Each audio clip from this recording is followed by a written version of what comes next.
안녕하세요. 저는 60대 후반의 평범한 여자입니다. 제 인생에는 굴곡 같은 건 하나도 없을 줄 알았는데 지난 몇 년간의 사건과 사연을 떠올리니 삶의 그래프가 파도치듯이 요동을 친 것 같더라고요. 그래서 지난 몇 년 동안 있었던 제 이야기를 고하고자 합니다. 꽤 재밌는 반전이 여러 번 있으니 끝까지 들어주시면 진심으로 감사하고 복 받으실 거예요. 중산층 가정에서 태어난 저는 평범하게 큰 고생하지 않고 자랐습니다. 대학을 나와 여느 사람들처럼 직장 생활을 잘하다가 남편을 만나 결혼하게 됐어요. 그 이후와 저는 소개로 만났는데 불꽃 튀는 설렘을 느끼게 돼 사귄 지 1년 만에 결혼식을 올렸답니다. 남편의 집안이 부유층이고 그이가 사업을 해서 돈을 많이 벌어서 저는 회사를 그만두고 전업주부가 되기로 했답니다. 그래서 결혼한 지 4개월쯤 됐을 때 계획했던 임신도 바로 할 수 있었죠. 이듬해 건강한 아들이 태어났고 저희 세 식구는 더할 나위 없이 행복하고 즐거웠습니다. 아들의 재롱과 성장하는 모습을 보는 것만으로도 큰 행운이었죠. 누군가 그러던데 자식은 태어나는 것으로 모든 효도를 다했다고 하는데 그 말이 정말 그런 것 같았습니다. 아들은 건강하게 잘 자랐고 저와 남편도 중년의 나이가 됐습니다. 남편은 아들을 자기가 하는 사업의 뒤를 잇게 하려고 했어요. 그리고 아들은 특별한 꿈이 있는 게 아니어서 경영을 전공하고 군대를 다녀와 남편 회사에 취직해서 일을 배우기 시작했답니다. 세월은 강산이 한 번 더 흐르자 제 머리카락은 흰머리가 많이 나고 관절 여기저기가 아픈 60대가 됐습니다. 저희 집 부자는 계속해서 사업을 함께 운영해 나가고 있었는데 이젠 바라는 게 아들의 결혼과 손주 보는 것만 남았답니다. 평소 여자에 큰 관심이 없던 아들은 연애를 한번 해본 게 전부였어요. 주변에서 소개팅을 해준다고 해도 거절하는 일이 태반이었습니다. 자기는 느낌이 팍 오는 여자가 나타날 때까지 솔로로 지내겠다고 하더군요. 아들 나이가 어느새 30대 중반이 돼가고 있었죠. 그래서 남편과 제가 하루빨리 짝을 찾아서 장가 좀 가라고 매일 부추겼답니다. 그런데 저희 부부 예상과 달리 아들은 벌써 결혼할 여자를 숨겨두고 있더라고요. 확실히 설 때까지 보여주지 않고 말도 하지 않으려고 했는데 지금 연애하는 여자가 무척이나 마음에 든다며 집에 인사시켜 주려고 데리고 왔답니다. 아무것도 몰랐던 저는 깜짝 놀라 아들과 예비 며느리에게 말했습니다. 어머나, 경훈이, 너 사귀는 여자가 있던 거야? 아니, 결혼할 만큼 가깝게 만나는 사람이 있던 거였어? 넌 어떻게 한마디 귀뚱도 주지 않고 손님을 데리고 오니? 아가씨, 반가워요. 제가 들은 게 없지만 얼굴은 확실히 미인이시네. 얼른 들어와요. 내가 맛있는 밥 차려줄 테니까. 그랬더니 아들은 수줍게 고개를 숙이고 있었고 예비 며느리가 대답하더군요. 어머님, 말씀 편하게 하세요. 이제 한 식구가 될 텐데 편하게 부르시고 막 부려먹으세요.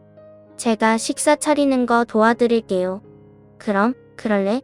같이 밥하면서 이야기 나누면 좋겠네.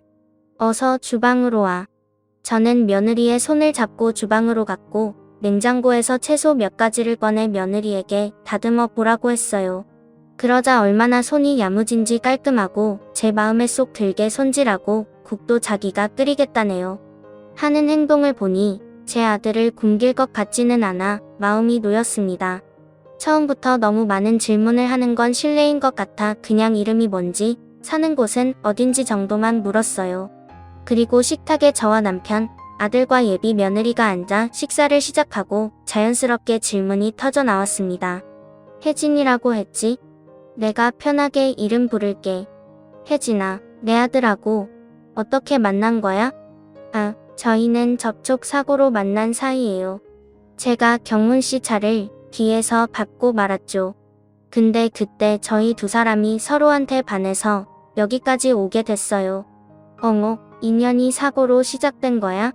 경훈이가 느낌이 파고 오는 여자를 기다린다더니 사고는 차주한테 반했구나. 아주 웃긴 녀석이야. 그럼 혜진이, 너는 무슨 일 하니? 아유, 내가 처음부터 너무 많은 걸 물었지?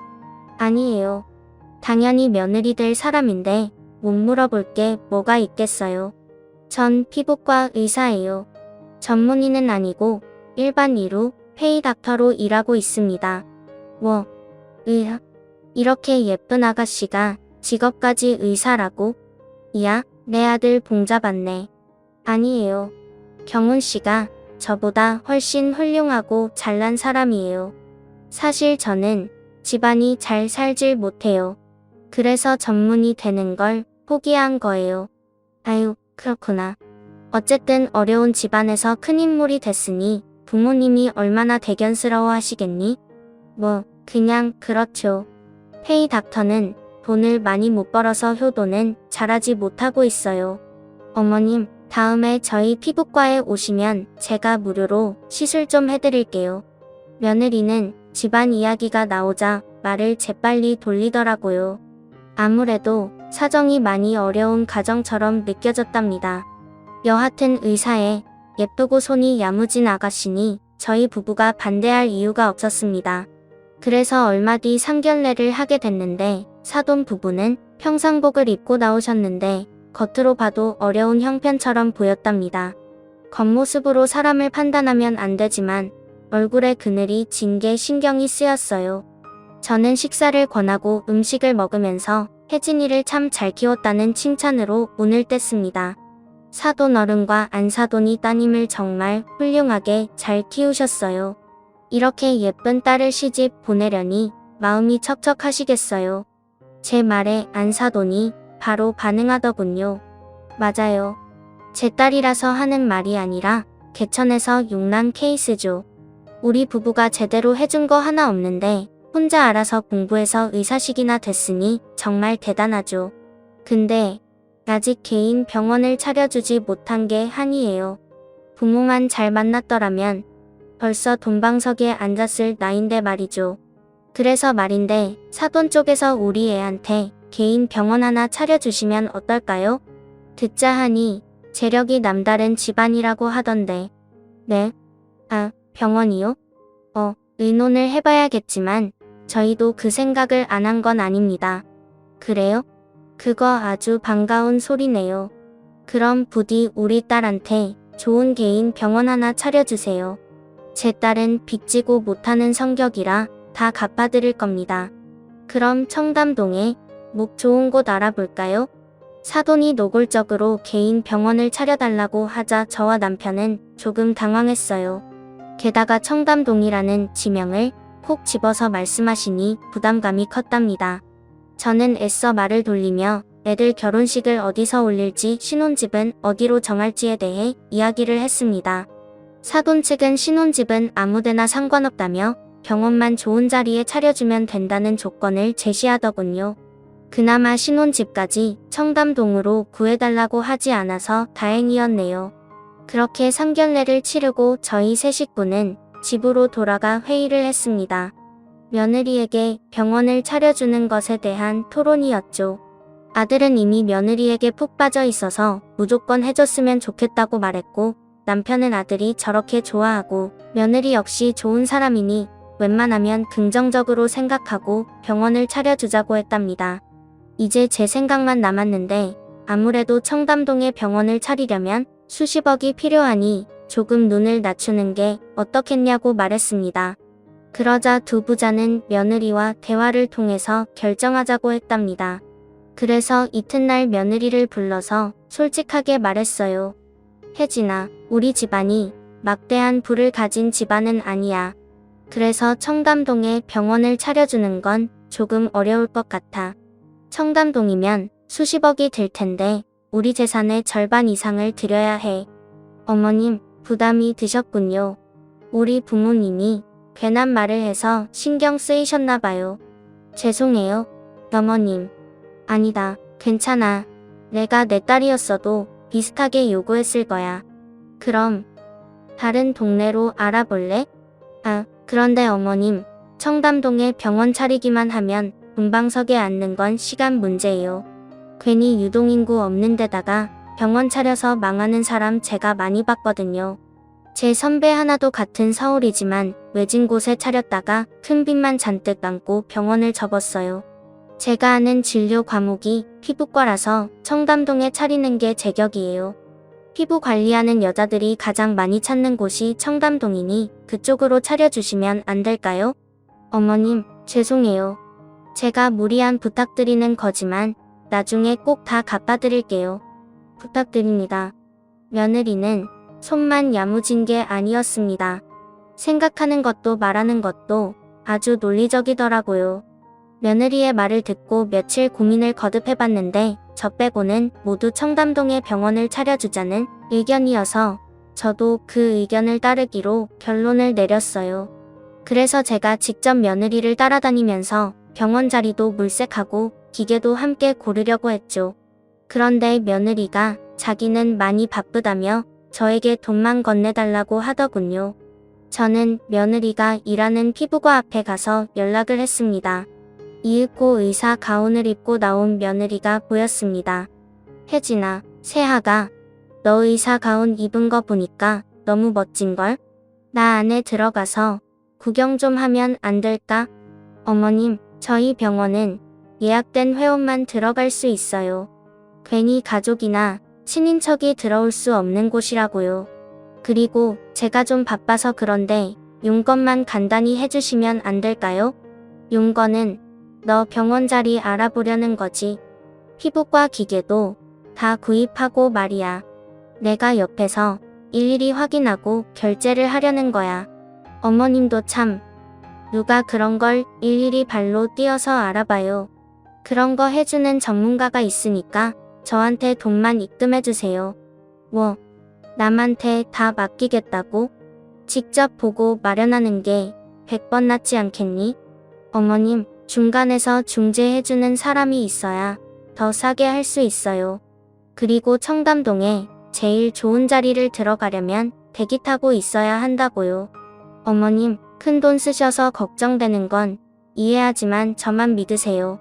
중간에 매니저가 다 알아서 해줄 겁니다. 내가 거기까지 생각하진 못했구나. 그럼 혜진이 너만 믿고 입금하마. 그 부동산 계약할 때는 꼭 나랑 같이 가자. 네네. 어머님, 근심 걱정 내려두시고 저한테 입금하시고 편하게 기다리고 계세요. 그럼 저는 이만 병원에 들어가 볼게요.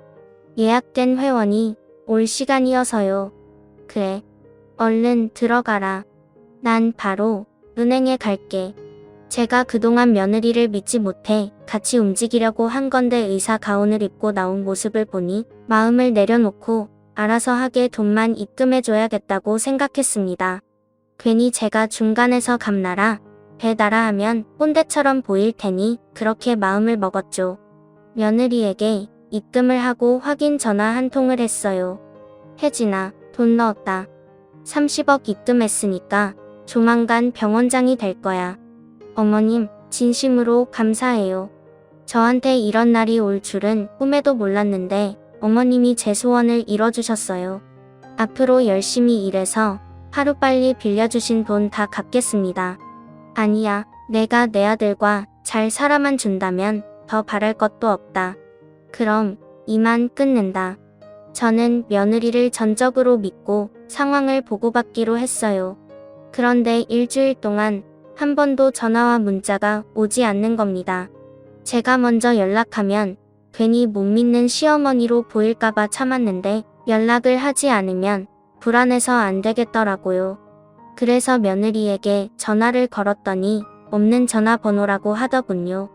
이에 저는 아들에게 연락을 했습니다.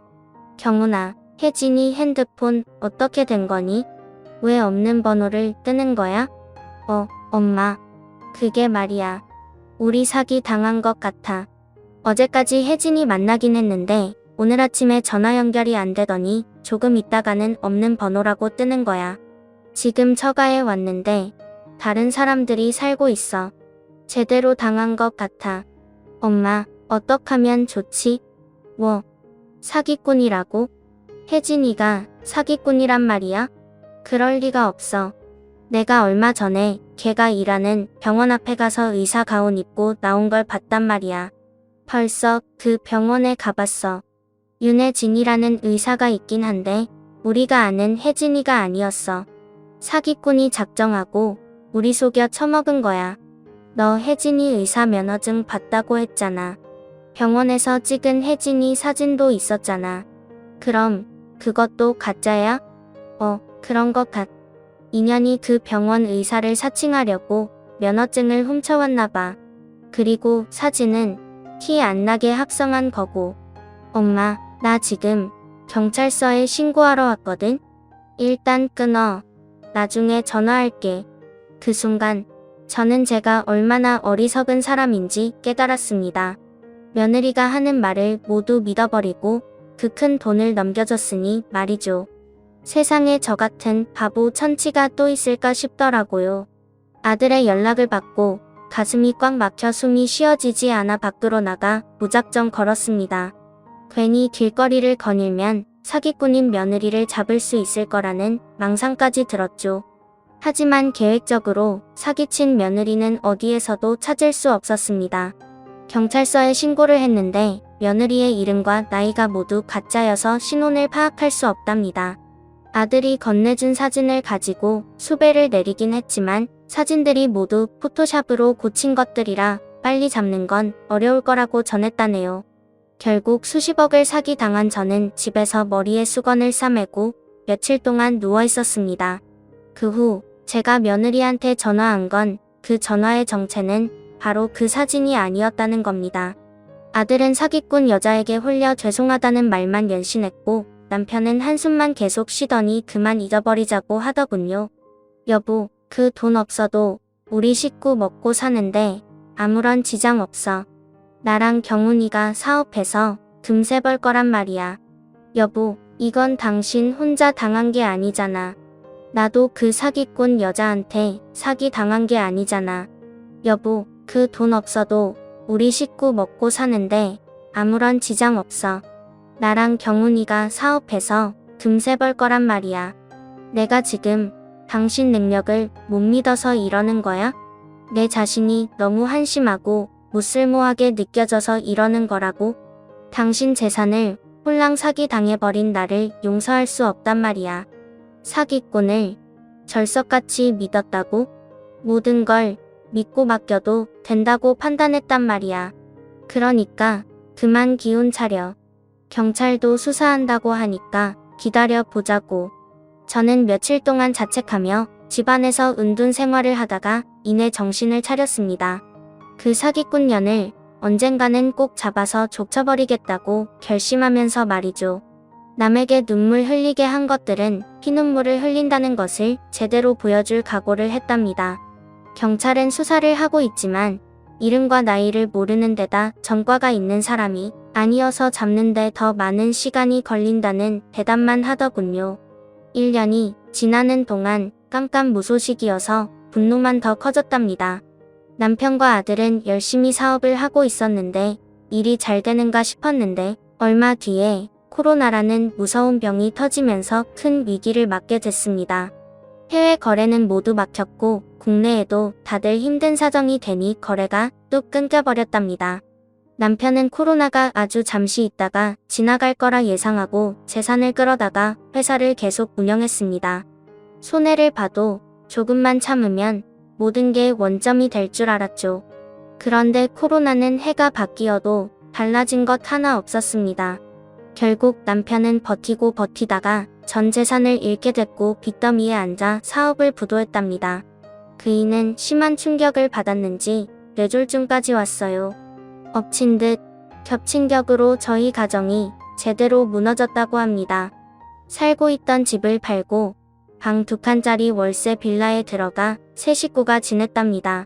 아들은 지금 상황에서 뭐라도 해야겠다며 코로나 시국에 가장 돈 벌기 좋은 배달 일을 시작했어요. 그리고 저는 뇌졸중에 걸린 남편을 돌보면서 할 수 있는 일을 찾다가 가사 도우미를 해보기로 했어요. 아무리 힘든 일이라도 가사 도우미를 만들어 보려는 남편은 요즘에는 핸드폰 어플로 일할 집을 지정받고 바로 출장 나가면 되더라고요. 그래서 하루에 3건 정도는 할 수 있었습니다. 남편 밥을 챙겨주고 한두 시간씩 출장을 다녀오면 안성맞춤이었죠. 역시나 일하는 곳은 청담동이 많았습니다. 그래서 저는 일을 하다가 가사 도우미를 만들어 보려고 합니다. 잘 사는 집은 코로나고 뭐고 힘든 시기가 없는 것 같았습니다. 저도 예전에는 손이 많이 필요할 땐 가사 도우미를 부르곤 했었는데 제가 이렇게 도우미가 될 거라고는 상상도 못했습니다. 그래도 일하는 집집마다 주인들의 인품이 워낙 좋아서 일할 맛이 났어요. 어떤 주인은 가사 도우미를 만들고 나면 이렇게 아들과 제가 열심히 일하다 보면 남편의 병도 낫게 하고 다시 좋은 집으로 이사가는 날이 돌아오지 않을까 희망을 품었답니다. 해가 2번 바뀌고 어느 날이었어요. 먹구름을 보며 가사 도우미 일을 하러 출발했는데 곧 장대비가 내렸습니다. 장대비가 내린다고 하면 곧 장대비가 내렸습니다. 일기예보에 비가 오지 않는다고 해서 우산을 챙겨가지 않아 비를 조금 맞고 일할 집으로 들어갔답니다. 초인종을 울리자 제 또래 되는 60대 여자가 문을 열어주며 말했습니다. 뭐야, 비 맞고 왔어요? 어쩜 좋아? 사모님, 전 괜찮습니다. 조금 맞았는거려. 누가 당신 걱정하는 줄 알아요? 여기 우리 집 입주한 지 얼마 되지도 않았는데 댁이 모래 젖은 생지골로 와서 집안에 세균 뻗들이고 냄새 풍길까봐 걱정돼서 이러는 거예요. 죄송합니다. 사모님, 일기예보에 비 온다는 말이 없어서. 참나, 이걸 어찌하지? 그냥 돌려보내자니 조금 있으면 우리 사위가 와서 다른 파출부를 부르면 시간이 오바되겠는데 그냥 들어와요. 일단 손발 깨끗하게 씻고 옷 대충 말려요. 네, 사모님. 감사합니다. 누가 되지 않게 깨끗하게 청소하겠습니다. 어플에 아줌마 평점 보니 요리도 제법 한다면서요? 그럼 그 찜 요리랑 구이 좀 해줘요. 네네, 물론이죠. 빨리 시작하겠습니다. 저는 바로 화장실에 가서 머리에 물기를 털고 손발을 깨끗이 씻었습니다. 그리고 바로 청소기를 돌리려는데 집주인이 뭐 하는 짓이냐고 말하더군요. 이봐요, 청소기로 청소하려고? 그럴 거면 내가 왜 파출부를 불렀겠어요? 알콜 묻혀서 일일이 손걸레질 하세요. 오늘 귀한 손님 와서 삐까번쩍 해야 한다고요. 네? 아, 네네, 알겠습니다. 결국 저는 한 번도 해본 적 없는 알콜 손걸레질을 하며 넓은 집안을 깨끗이 닦았습니다. 그것만 했더니 온몸이 쑤시더라고요. 이제 겨우 바닥 청소를 다 한 거죠. 이어서 각 방의 청소와 창문, 화장실, 신발장 등등 눈에 안 보이는 곳까지 깨끗이 닦고 또 닦았습니다. 어느새 제 이마에는 구슬땀이 맺혀 있었죠. 그걸 본 집주인은 또 저에게 잔소리를 하더군요. 청소를 다 해놓으면 뭐해? 아줌마 그 소금기가 있는 땀이 뚝뚝 떨어지는데. 아, 정말 기본이 안 된 아줌마네. 가서 세수하고 와서 주방으로 가요. 음식 준비하란 말이야. 네, 사모님 알겠습니다. 제가 바닥에 흘린 땀은 깨끗이 닦겠습니다. 죄송합니다. 별점 5개라서 기대하고 불렀더니 마음에 드는 게 하나도 없네. 제가 이 일을 시작할 때 교육을 받았는데 집주인이 갑질하면 웬만하면 참으라는 것이었습니다. 저도 사람인지라 개고생하고 있는데 욕을 먹으니 기분이 다운되긴 했는데 무조건 죄송하다고 말하면서 상황을 넘겼죠. 이윽고 주방에서 사모님이 시킨 요리를 정성스럽게 했습니다. 괜히 맛없다는 시비를 걸지 못하도록 제가 남편과 아들에게 해주던 똑같은 맛으로 말이죠. 완성된 조개찜과 떡갈비를 맛본 사모님은 만족했는지 별다른 말을 하지 않았습니다. 저는 이제 할 일을 모두 끝냈으니 그만 나가보려고 했어요. 사모님, 저는 할 일 모두 다 했으니 결제 부탁드립니다. 벌써 가시게? 그러지 말고 우리 집 손님 와 있는 동안 옆에서 거들어 주시면 안 될까? 내가 추가 수당이랑 팁까지 쳐서 30만원 드릴게. 네? 30만원이나요? 저야 감사하긴 한데 집에 아픈 남편이 있어서요. 아이 좋아. 40만 원 줄게요. 식사 끝나면 설거지까지 하고 가세요. 오케이. 저는 어떻게 할지 고민하다가 남편에게 전화를 걸어 조금 늦는다고 알렸습니다. 한 푼이라도 더 벌어야 했으니 자존심이 상하건 말건 끝까지 일해서 40만 원을 벌어나갈 생각이었죠. 읽고 사모님의 손님인 딸과 사위가 들어왔어요. 저는 구석에 서서 인사를 드리고 식사하는 동안 부족한 게 있으면 일일이 채워드렸답니다. 식은 요리는 다시 데워다 드리면서 말이죠. 사모님의 사위가 인사를 마치고 자리에서 떠나자 제가 마지막 할 일인 설거지만 하면 끝이 날 거였어요. 그래서 그릇을 나르고 상을 치웠고 음식물 쓰레기까지 깨끗하게 처리했답니다. 설거지감이 하도 많아서 30분 넘게 했던 것 같아요.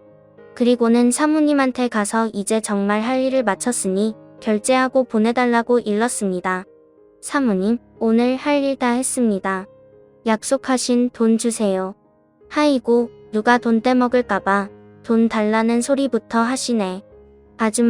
아줌마가 그러니까 겨우 파출부나 하면서 사는 거야. 나 같으면 더 할 일 없는지 물었을 텐데. 집주인이 하는 말에 기분이 연신 상했지만 저는 매뉴얼대로 꼭 참기만 했습니다. 그런데 잠시 후 안방에서 사모님이 소리를 크게 지르더군요. 아, 누구야? 누가 내 큰 목걸이 훔쳐갔어. 사모님 비명의 따님이 말하더군요. 아줌마가 이게 무슨 소리야. 아줌마가 이 목걸이를 훔쳐갔어. 사모님 비명의 따님이 말하더군요. 뭐야? 엄마 10돈짜리 그 목걸이가 사라졌다고? 내가 선물해준 그 목걸이야. 그래? 여기 화장대에 올려져 있는 게 팔이 달린 것도 아니고 누가 가져간 건지 모르겠네. 엄마, 여기 우리 말고 다른 사람 있잖아. 저기. 두 모녀는 저를 매섭게 째려보며 나오더군요. 사모님은 제 눈을 빤히 보며 웃었습니다. 아, 이 도둑년이 여기 있었네. 아줌마, 왜 그렇게 빨리 나가려고 했는지 이제 알겠다. 당신 내 목걸이 훔쳐갔지? 좋은 말 할 때 내놔 말도 안 됩니다. 제가 도둑질을 하다뇨? 사모님이 다른 데 두셨겠죠? 다시 찾아보세요.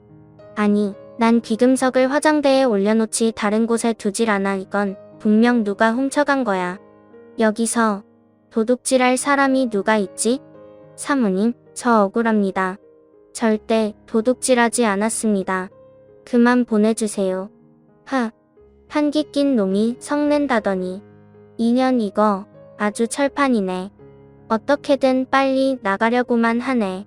지민아, 2년 옷이랑 가방 좀 뒤져봐라. 만약 그 목걸이가 나오면 바로 경찰 부를 거야. 저는 억울해하며 이러지 말라고 했지만 사모님의 딸이 제 몸을 수색하더니 아무것도 나오지 않자 제 가방을 거꾸로 뒤집어 물건을 내동댕이 치더군요. 그런데 제 가방에서 나온 물건 중 금목걸이도 있었습니다. 저는 이게 어떻게 된 일인진 모르겠지만 절대 제가 한 짓이 아니라고 하소연했어요. 사모님, 저 아닙니다. 제가 훔쳐서 제 가방에 목걸이를 넣지 않았다고요. 2년 봐라. 그럼 내 목걸이에 발이 달려서 걸어서 내년 가방에 들어갔다는 거야? 이거 아주 웃긴 년인데? 너 솔직히 말해봐. 상습범이지? 아니에요. 정말 억울해요. 누군가 제 가방에 목걸이를 넣어둔 거라고요. 8배 많은 것도 가지가지네. 그럼 우리가 일부러 내년 가방에 목걸이를 넣어놓고 누명을 씌웠다는 거냐? 그럴지도 모르죠. 제가 한 짓이 아니니까요. 이거 안 되겠네. 경찰 불러서 콩밥 먹여야겠어. 저는 죄 지은 게 없었으니 경찰을 부르려고 할 때 가만히 있었습니다. 그러자 사모님 딸이 말리더군요. 엄마, 그만해. 목걸이 찾았으면 됐잖아. 그냥 돌려보내자. 그렇게는 못하지. 경찰 부르지 않는다면 정식으로 사과받아야겠어. 아줌마, 당장 무릎 꿇고 사과해. 그리고 오늘 내 집에서 일한 일당은 못 줘. 그게 무슨 말씀이세요? 저대로 빈손으로 나가라고요? 오늘 반나절 가까이 일했는데 무일푼으로 나가라뇨? 그리고 잘못한 게 없는데 어떻게 용서를 빌라는 거예요? 이 년 봐라. 진짜 안 되겠네. 너 오늘 잘 걸렸다. 안 그래도 요즘 스트레스가 이만저만이 아니었는데 내 손에 쳐맞아 봐라. 다 맞고 나서도 내가 뻔뻔하게 나오는지 봐야겠어. 사모님은 두툼한 손으로 제 양뺨을 갈기기 시작했습니다. 저는 정신을 잃었다가 다시 날아오는 손찌검에 눈이 번쩍 떠졌어요. 사모님, 그만하세요. 저 정말로 아니라고요. 닥쳐. 너 같은 년은 매를 맞아야 해. 탈출보 따위나 하는 한심하고 못난 년아. 저는 계속해서 사모님의 손찌검의 얼굴을 심하게 맞고 말았답니다. 바닥에 널브러진 채 얼굴에 손을 올리고 있자 이번엔 발길질로 제 온몸을 걷어차더군요. 고통의 신음을 내며 제발 그만하라고 했지만 사모님에 더불어 그녀의 딸까지 저를 짓밟았습니다. 온몸 구석구석 매를 맞아 움직일 기운도 없었죠. 이윽고 지칠 대로 지친 사모님은 저에게 침을 뱉으며 꺼지라고 하더군요. 야, 이년아, 오늘 운 좋은 줄 알아. 내가 경찰 안 부른 것만 해도 큰 차비를 베푼 거라고. 앞으로 내 눈에 뜨면 그땐 진짜 초상날 줄 알아. 당장 기어서 나가. 진짜 너무하십니다. 전 아무 짓도 하지 않았는데. 저는 한 푼도 받지 못한 건 물론이고 엄청나게 얻어 터져서 네 발로 기어서 현관을 향했습니다. 그런데 그때 현관문이 열리며 다른 가족이 들어오더군요. 엄마, 무슨 일이야? 이 여자는 뭐고? 엄마, 우리 둘째 딸 왔구나? 어떻게 억만장자 사업가 남친이랑은 잘 만나고 온 거야? 응, 오늘 프로포즈 받았지롱 하요. 우리 둘째가 드디어 봉 잡았구나. 잘했다, 잘했어. 창하다. 우리 딸. 저는 둘째 딸의 목소리를 듣자 소름이 끼쳤습니다. 제가 아는 목소리와 유난히 비슷해서 얼굴을 보려고 몸을 일으켰답니다. 그리고 사모님의 둘째 딸 얼굴을 다시 바라보는데 성형수술을 하긴 했지만 제 눈은 속일 수 없었어요. 저와 식구들에게 의사라고 사기치고 30억을 가지고 사라진 며느리였습니다. 그년을 알아본 순간 어느새 아팠던 걸 까먹게 됐고 온몸에서 기운이 솟아났답니다. 저는 그년에게 가까이 다가가 얼굴을 마주봤어요. 너 혜진이구나? 나한테 사기친 년. 누구세요? 사기란요? 지금 무슨 말을 하는 거예요? 아줌마? 응, 니년이 쳐맞아야 입을 털겠구나? 좋다. 그럼 나도 이 애미처럼 똑같이 도둑년을 흠씬 두들겨 패주마. 바로 그년이 나타났습니다. 똑같이 도둑년을 흠씬 두들겨 패주마. 바로 사기꾼의 머리채를 잡고 제 허리 쪽으로 잡아당겼어요. 그리고는 무릎으로 사기꾼의 얼굴을 올려쳤죠. 빡빡 소리가 연신 나더니 코피가 줄줄 새더라고요. 그리고 눈탱이 밤탱이가 될 때까지 때려서 바닥에 눕혔습니다. 그리고 바로 112에 신고하려고 했더니 사기꾼이 제 두 다리를 붙잡고 울더군요. 어머님, 잠시만요. 신고하지 말아주세요. 돈 다 돌려줄게요. 이제야 본색을 드러내는구나. 미년이 우리 돈 사기쳐서 어디에 썼을지 궁금했는데 청담동에 아파트를 샀어 나와 상견례한 부모도 가짜, 의사라는 직업도 가짜, 이름도 나이도 가짜, 통장 명의는 어떻게 한 거야? 혜진이라는 이름으로 대포 통장 만든 거야? 이야, 이걸 어떻게 다 속인 거니? 그런데 넌 멍청하구나. 사기를 쳤으면 지방으로 튀든지 해외로 도망가야 하는 거 아니니? 이 무식한 여자야.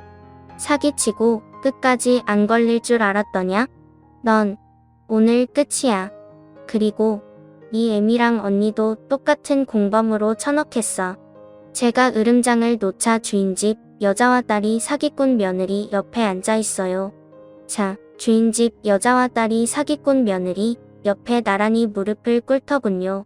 저 아줌마. 제 딸이 사기친 피해자였어요? 이거 참 죄송하게 됐습니다. 제 딸이 나쁜 짓 한 건 알고 있었는데 수십억을 사기친 건 몰랐습니다. 아줌마, 선처해 주세요. 이 애미가 못나서 자식이 그런 짓을 한 거라고요. 그건 경찰서 가서 말해. 나한텐 통하지 않으니까. 그리고 니년 딸 보니까 네가 어떤 년인지 잘 알겠다. 날 도둑 취급한 것도 모두 계획적이었지? 너 무고죄로 신고하겠어. 아줌마, 아니, 선생님, 제발 참아주세요. 제 딸이 돈 돌려준다고 하잖아요. 그리고 사실 그 목걸이는 제가 선생님 가방에 넣은 건 맞아요. 괜히 40만 원 아끼려고 머리 굴리다 보니 그런 나쁜 짓을 했네요. 선생님, 경찰서에 있는 신고하지 말아주세요.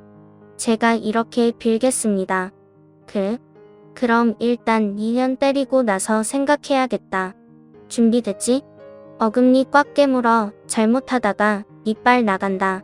저는 제가 맞은 것 이상으로 돌려주려고 주먹과 발을 쓰고 눈에 보인 골프채까지 들어서 새 모녀를 흠씬 두들겨 팼습니다. 그리고는 사기꾼 며느리에게 물었습니다. 너 내 돈으로 이 아파트 마련한 거니? 그런 거야? 아까 하는 말 들어보니 억만장자랑 사귀고 있다고? 그놈한테도 사기치려고 접근한 거야? 어머님, 그게 아니라 사실 저희 식구들은 가난 속에 살았어요. 그래서 저희 인생 목표가 돈 많은 부자가 되는 거였어요. 그래서 제 딸이 돈을 많이 벌어서 사기꾼 며느리에게 사기꾼을 물었습니다. 제 수준의 최고 부자를 만나려면 위천이 있어야 해서 어머님과 경훈 씨를 속였어요. 근데 제가 사기친 돈 아니어도 살만하셨잖아요. 왜 그 가정부로 여기 계신 거죠? 다 너 때문이다. 이년아, 그냥 주둥이 싸물고 처맞기나 해. 사기꾼 며느리는 재벌까진 아니어도 수백, 수천억이 있는 자산가의 아내가 되려고 그동안 알게 모르게 여러 남자에게 돈을 갈취한 것 같았습니다. 제 아들 말고도 여러 피해자가 있는 것 같더라고요. 결국 사기꾼 식구들을 되지게 패주고 제 사건을 담당한 형사를 불렀습니다. 이었고 사기 혐의로 며느리가 체포됐고 나머지 모녀도 저에게 잘못을 덮어 씌운 무고죄로 끌려갔답니다. 다행히 며느리의 재산을 압수하게 됐고 제가 사기당한 피해 금액을 모두 돌려받을 수 있었어요. 곧 재판이 열렸는데 며느리는 사기 혐의로 구속이 됐고 모녀는 무고죄 말고는 다른 혐의가 없어 벌금형을 받고 나왔습니다. 이렇게 모든 게 정상으로 돌아와서 천만다행이었죠. 만약 제가 가사 도우미를 하지 않았더라면 사기꾼을 영원히 잡지 못하고 잃어버린 돈을 되찾을 수 없었을 겁니다. 저는 이 모든 걸 뇌졸중인 남편에게 알리고 배달일을 하는 아들에게 전했습니다. 모든 사건이 해결되고 말해주고 싶어서 그동안 근질거리던 입을 참고 있었네요. 다시 수십억 재산을 찾았다는 말에 남편은 병이 나아서 움직일 수 있었습니다. 그만큼 기쁘고 다행이라며 몸을 회복했답니다. 아들은 눈물을 흘리며 자기 때문에 집안에 우환이 생긴 것 같다고 말했죠. 하지만 저는 아들의 탓을 하지 않았습니다. 돈을 건네준 건 바로 저였으니까요. 여하튼 모든 게 바로 잡혀가기 시작했어요. 어느새 코로나가 풀려 다시 사업할 수 있는 루트가 살아났답니다. 그래서 남편과 아들은 다시 하던 사업을 되살려서 하기 시작했고 이듬해 월매주에 집을 퇴치했습니다. 매출 10억씩 찍어가며 성공가를 달렸답니다. 저희 세 식구는 서울에 있는 주택을 마련해서 들어갔고 저는 다시 전업주부의 삶을 살게 됐어요. 몇 년 동안 마음고생 몸고생을 그렇게 하더니 다시 하늘이 기회를 줘서 되살아난 기분이었죠. 그러던 어느 날이었어요. 남편이 사업하는 사람들과 모임을 정기적으로 하는데 이번엔 저희 집으로 초대했다고 하더군요. 저 혼자 음식을 준비하는 건 무리였기 때문에 아주 오랜만에 가사 도우미를 호출했습니다. 작년까지만 해도 제가 남의 집에 가정부로 들어가서 일했는데 반대로 제가 부르게 되니 기분이 묘하더라고요. 여하튼 손이 야무진 사람으로 부탁해서 가사 도우미를 불렀답니다. 잠시 후 대문을 열어주자 꾀재재한 몰골의 여자가 들어왔어요. 저와 비슷한 또래로 보였는데 낯이 익는 얼굴이었습니다. 바로 금목걸이 사건의 주동자이자 사기꾼 며느리의 친모였죠. 저는 키득거리며 그 여자 앞에 서서 손을 흔들었습니다. 어머나, 이게 누구야? 금목걸이 아줌마 아니야? 너무 반가워서 눈물이 다 날 지경이네. 당신은 내 딸을 감옥에 보낸, 야, 말은 바로 해라. 내가 감옥에 억지로 보낸 거니? 내 딸이 사기치고 다녔으니 그 꼴이 난 거잖아. 제가 크게 소리치자 여자는 고개를 숙이더군요. 아, 네, 맞습니다. 제가 자식을 잘못 가르쳤기 때문이죠. 그래, 과거는 과거 일로 묻어두자고. 그런데 아줌마, 형편이 말이 아닌가 봐. 얼마 전까지 청담동에서 사모님 놀이하더니 하루아침에 거지가 된 거야? 그래서 파출부 따위나 하는 거니? 기억나지? 내가 나한테 파출부 따위나 하는 하찮은 년이라고 한 거. 죄송합니다, 사모님. 지난 일은 제가 입이 10개라도 할 말이 없습니다. 그래서 저는 낄낄거리며 지난번 제가 당했던 것과 똑같이 해줄 계획이었습니다. 자, 우리 집에 귀한 손님들 오시니까 청소부터 해. 알코올 묻혀서 손걸레질 하는 거 알지?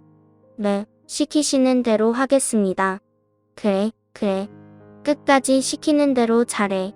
그래야 팁까지 두둑하게 받아가지. 청소 빨리 끝내고 검사 맡아. 그녀는 이마에 구슬땀을 흘리며 손걸레질을 했습니다. 제가 그랬던 것과 똑같이 말이죠. 그래서 저는 이렇게 말했습니다. 오우, 아줌마. 거기 아줌마 땀이 다 떨어지잖아. 소금기 때문에 찌린내가 난다고. 다시 닦아내네. 죄송합니다. 사모님 다시 깨끗하게 닦겠습니다. 이윽고 청소를 마친 여자의 손을 닦아줬습니다. 네, 사모님. 다시 깨끗하게 닦겠습니다. 이윽고 청소를 마친 여자에게 주방에서 요리를 시켰어요. 그런데 그동안 가사도우미로 여러 번 일해봤는지 꽤나 솜씨 있는 것 같더라고요. 이야, 사기꾼도 구르는 재주가 있나 보네. 음식 꽤 잘하네. 네, 제가 딸 둘을 키운 엄마 아닙니까? 제가 가난하게 살았어도 밥은 잘 먹여가며 키웠다고요. 그중 하나는 교도소에 들어가서 마음이 아프지만 어디서 재수없게 눈물을 보여? 사기꾼이 교도소에 있는 건 아주 정상적인 일이라고. 요리 다 했으면 이제 손님 맞을 준비해. 네, 저 그만 가보면 안 될까요? 이거 왜 이래? 내가 2년 집에서 했던 레파토리 다 알잖아. 똑같이 손님들이 자리에 떠서 나갈 때까지 자리 지켜 깨끗하게 설거지까지 하고 꺼지란 말이야. 아, 추가 수당이랑 팁 줄게. 40만 원이요? 네, 하겠습니다. 사모님. 그래서 사기꾼의 엄마이자 저를 개패듯이 팬 금목걸이 주인이자 지금은 제 파출부인 여자는 손님들이 우르르 들어오자 음식을 내었다가 치우기를 반복하며 일을 성실하게 해냈어요. 그러다 곧 손님들이 모두 자리에서 일어나 기분 좋게 퇴장했습니다. 이젠 집안에는 저와 남편, 파출부 셋이 남았답니다. 저는 40만 원을 준비해서 파출부에게 주려고 했어요. 그런데 뭔가 이상한 느낌이 들어 안방에 들어가 화장대를 살펴봤죠. 그리고 곧장 파출부에게 가서 손가락질로 제 앞으로 오라고 했습니다. 오우, 파출부 아줌마, 이리 와봐. 당신 내 타이야 목걸이에 손 댔지? 네. 그게 무슨, 사모님, 지난번에 제가 그랬다고 똑같이 이런 의심하시는 거예요? 제 옆에 있던 남편은 그만하고 돌려보내라고 했습니다. 하지만 저는 절대 그렇게 해줄 마음이 추호도 없었답니다. 그래서 파출부에 몸을 수색했고 아무것도 나오지 않자 파출부의 가방을 뒤집어서 물건을 쏟아냈습니다. 그중 눈에 띄는 제 다이아 목걸이가 나왔죠. 저는 목걸이를 들어 올리며 말했답니다.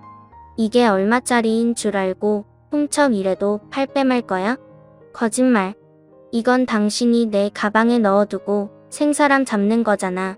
나 무고죄로 당신 고소할 거야. 그래서 정신적 피해 보상금 받아내겠어. 경찰에 당장 신고해. 아줌마 연기 잘하네. 근데 어쩌지?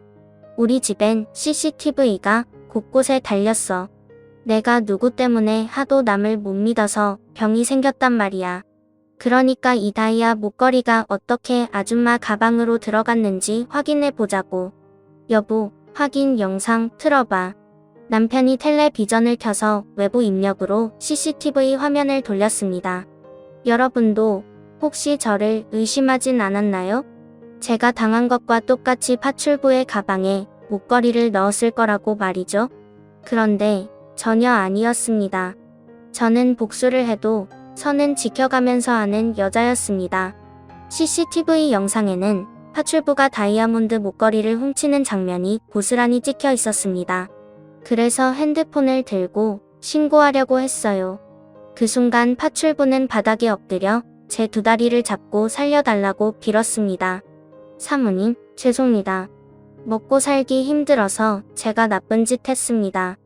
제 둘째 딸이 사기친 돈을 여기저기 다 물어주는 바람에 파산까지 했다고요. 통장에 돈이 들어가면 바로 빠져나가고 있는 상황이에요. 그래서 먹고 사는 게 너무너무 힘들어서 제가 사모님 목걸이에 손을 댔습니다. 한 번만 선처해 주시면 다시는 사모님 눈에 띄지 않겠습니다. 아이고, 그렇게 어려웠구나. 다 이해해요. 먹고 살기 힘드니까 남의 것을 탐하고 훔친 거겠지. 알았으니까 일어나요. 당신의 죄를 용서해 줄게요. 제가 너무 쉽게 용서를 해서 그런지 파출부는 의아해하는 눈빛으로 저를 올려다보더군요. 네? 정말이에요? 사모님, 저 그냥 나가면 되는 겁니까? 그래요. 대신 오늘 일한 일당은 못 줍니다. 괘씸해서 한 푼도 못 주겠네요. 네네, 오늘 하루 무료 봉사했다고 생각하겠습니다. 저 용서해 줘서 감사합니다. 정말 감사합니다. 그렇게 파출부가 울음을 터뜨리며 현관으로 걸어나가는데 제가 문자로 신고한 경찰들이 들이닥쳐서 파출부를 잡았습니다. 그러자 그녀는 저에게 달려들려고 발악하더군요. 이 오라질 년이야. 봐준다고 해놓고 이렇게 뒤통수 치는 법이 어딨어 허우아. 나는 널 용서한다고 했잖아. 근데 법은 너를 용서 못하지? 철도제로 감옥에 가서 콩밥 맛있게 먹어. 아, 이왕 감옥에 가는 거 니년 딸이랑 같은 방 쓰게 해달라고 판사님한테 부탁해라. 두 모녀가 제외해서 똑같이 수에 입고 있는 걸 보면 재밌겠다. 너 내가 가만 안 둬. 나중에 나오면 니년 인생 초전 박살 내주고 말 거야. 아이고, 무서워라. 얼마든지 하고 싶은 대로 덤벼봐. 내가 사기 한번 당해보니까 아주 크게 성장했다고. 무서울 거 하나 없으니까 얼마든지 복수해보라고. 물론 그 전에 감옥살이는 해야겠지.